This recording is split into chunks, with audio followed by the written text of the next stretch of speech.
Hello everyone, in today's video, I'm going to show you how to use the Replit mobile app to generate web apps. First, open the Replit app on your mobile device. Here, you can describe the idea you want to build. Be as specific as possible so the AI understands your requirements. Then, select Web App and enter the prompt describing what kind of app you want. Then tap on Start Chat. As you can see, it will start creating your app, so you need to wait a little while.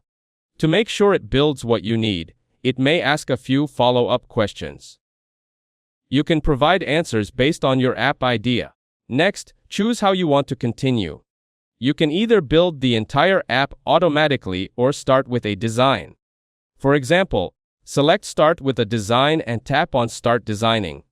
Now, the AI will generate a visual layout and structure for your web app.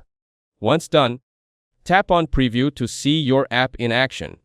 Scroll through the app and check all the features to make sure everything looks correct and works as expected. After reviewing, tap on Publish. Here, you can add your own custom domain if you want your app to have a unique web address. You will also need to upgrade your plan if you want to unlock the publishing feature. Once published, your web app will be live, and you can share it with others or continue editing it in Replit anytime. That's it. Thanks for watching. Don't forget to like and subscribe for more videos.